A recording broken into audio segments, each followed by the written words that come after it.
In this video, we'll be creating the basic shape that will be tessellated. There are many different ways to tessellate shapes, but the way we will tessellate our shape in Sketchbook will begin by choosing a basic polygon as the base shape that will determine the pattern our tessellation will be propagated in. Some examples of shapes that can be easily tessellated are squares, parallelograms, and hexagons. All of these shapes can be tessellated without rotating them.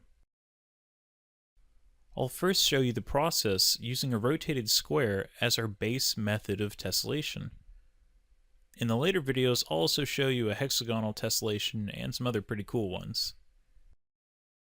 As I said earlier, I'll use a square for my tessellation pattern.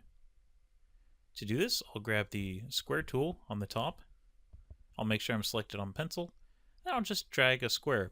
If I hold Shift, it'll make sure it remains perfectly square. It doesn't have to be perfectly square, but I just want mine to. There we go. Now I'll use the rotate tool, these four arrows at the top, to rotate this square so it's kind of like a diamond. Notice this wheel here has three different selectors. The rotate is the second inner circle. If you grab it and then move your cursor, it'll rotate the layer.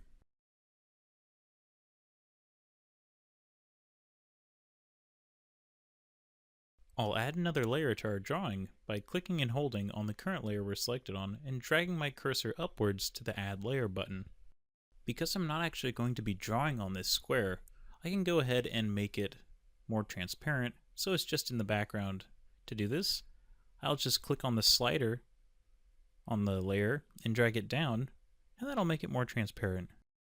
Next, I'll select the layer that I created because I want to draw on it. If your layer editor does not open for some reason, go up to the Window button on the File menu, and then click on Layer Editor to enable it. Now using the Free Draw tool, I'll draw a line from one corner of my square to another adjacent corner.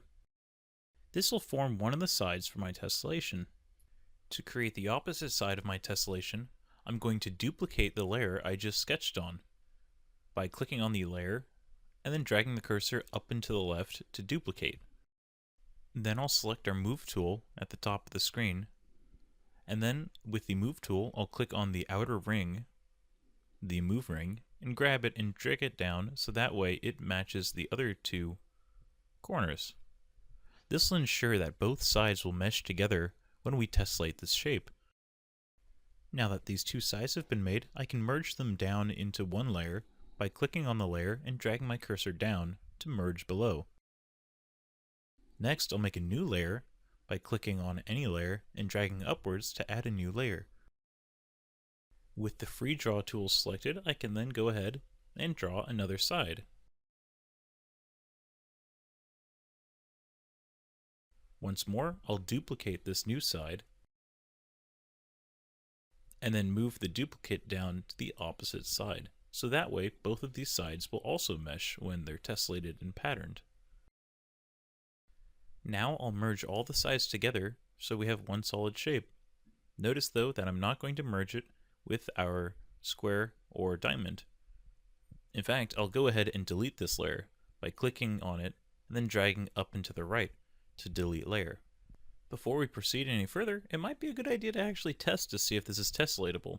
So I'll duplicate this shape, and then I'll drag it using the Move tool and make sure that it can mesh up with each one of its sides. If it can, then we followed this process correctly, and it's tessellatable.